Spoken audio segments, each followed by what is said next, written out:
نحمدہ و نصلی علی رسولہ الکریم۔ محترم سامعین و سامعات، السلام علیکم ورحمۃ اللہ وبرکاتہ۔ مصروفیات کی وجہ سے کچھ دن حاضری نہیں ہو سکی، معذرت خواہ ہوں۔ آج ہم آنتوں کے اعتبار سے اس میں پیدا ہونے والے جو کیڑے ہیں وہ 3 قسم کے کیڑے آتے ہیں۔ کیچوے نما کیڑے، یہ چھوٹی آنتوں میں پیدا ہوتے ہیں، اور دوسری قسم ہے ان کیڑوں کی جو بڑی آنتوں میں پیدا ہوتے ہیں، یہ کدو دانے کی طرح ہوتے ہیں، اور تیسرے جو ہیں وہ مقعد میں پیدا ہوتے ہیں، اور یہ تینوں متعفن رطوبات کی وجہ سے ہیں، اور یہ 3 الگ قسم کی رطوبات ہیں جو متعفن ہوتی ہیں۔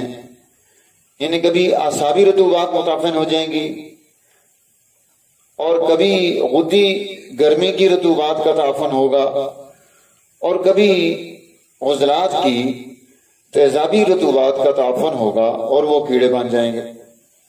اب میرے پاس ایک بچی آئی، اس کی ماں کہنے لگی کہ حکیم صاحب اس کو اتنے بڑے بڑے 13, 14, 15 انچ تک کے لمبے لمبے سانپ نما کیڑے اس کے پیٹ سے نکلے ہیں، یہ تو ڈر ہی گئی اور میں بھی خوف زدہ ہو گئی۔ اب جب بچی کو ہم نے دیکھا تو اس کا جسم بڑا لحیم و شحیم، موٹا، گوشت گوشت کا پہاڑ، کھانے میں اس کی غذا میں زیادہ وہ چیزیں جو مرطوب ہوتی ہیں، دودھ شوق سے پینا، مٹھائیاں کھانا، حلوے کھانا، چینی گڑ کی دشمن۔ تو اب اس کی وجہ سے اس کے اندر اعصابی رطوبات جن کا تعلق دماغ سے ہوتا ہے وہاں پر متعفن ہونا شروع ہو گئی۔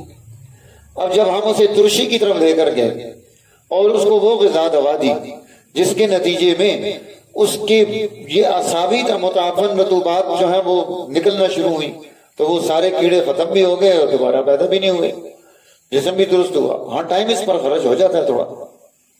اسی طرح گرمی کی وجہ سے، صفرا کی زیادتی سے آنتوں میں مواد جب رک جاتا ہے تو اس کی وجہ سے کدو دانے نما کیڑے پیدا ہوتے ہیں۔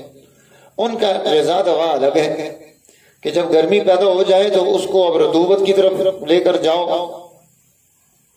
کائنات کا جو نظام ہے اللہ تعالیٰ جس طرح کرتا ہے، اسی طرح بچے آپ کو بعض دفعہ رات کو رو رہے ہوتے ہیں، چیاں چیاں کرتے ہیں کہ کوئی لڑ رہا ہے، کوئی چیز تنگ کر رہی ہے، تو ایسے بچے بچیاں کثرت سے میرے پاس دواخانے میں ایسے بچوں کی آمد رہتی ہے جن کو یہ چونکہ ان کے کھانے میں پاپڑ زیادہ ہوتے ہیں، چاکلیٹ ہے، پیپسی ہے اور چٹپٹی چیزیں ہیں، تو ان کی وجہ سے ان کے جسم میں ایسیڈیٹی اور خشکی کی زیادتی ہو جاتی ہے، اور یہ تعفن مغز میں پیدا ہوتا ہے پاخانے والی جگہ پر۔ اس لیے مائیں بچوں کو وہ جو ہے لے کر کوئی چیز وہاں سے نکال رہی ہوتی ہیں، انہیں لگانے کے لیے بھی وہاں دوا دی جاتی ہے، سرسوں کا تیل عموماً لگایا جاتا ہے۔ تو جس طرح کے کیڑے پیدا ہو جائیں اس طرح کا غذا اور دوا اس کے اگلی تحریک کو پیدا کرنے کے لیے ضرورت پیش آتی ہے۔ اب ہمارے یہاں ایک ہی قسم کی دوائی جو ہے وہ میڈیکل سٹور سے جا کر لے اور لا کر دے دو، اور جی اس کو ہم نے دیا تھا جانا تو 1 مہینہ 15-20 دن گزرتے ہیں تو پھر تکلیف ہو جاتی ہے۔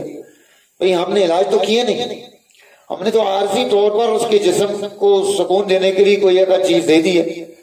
اس لیے جس طرح کی بیماری پیدا ہو اسی طرح کا علاج اور معالجہ اور اس کو سمجھنا، اور پھر اس کے مطابق اس کا اگلا جو ہے دور پیدا کرنا کہ اس کی یہ مستقل جان چھوٹ جائے، روز روز کا رونا نہ ہو۔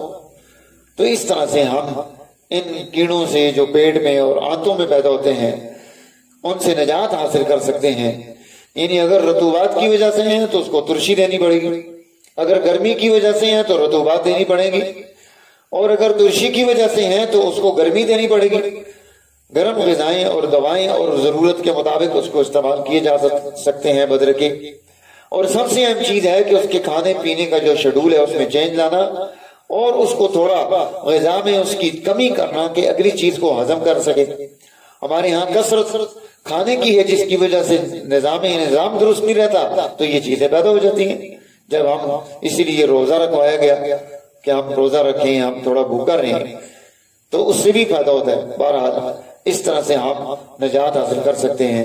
بہت قیمتی ادویات ہماری القریش ہربل دواخانہ اسپتال و بنثار خانہ میں، اور اسی طرح ہمارا قریشی دواخانہ حسن امداد میں واکنٹ میں بڑا زبردست علاج اس کا کہ جس سے مستقلاً یہ جان چھوٹ جاتی ہے اگر کچھ وقت دوائی ترتیب سے استعمال کر لی جائے۔ اللہ تعالیٰ ہمیں درست راستے پر اور شفا کے راستے پر آنے کی توفیق نصیب فرمائے۔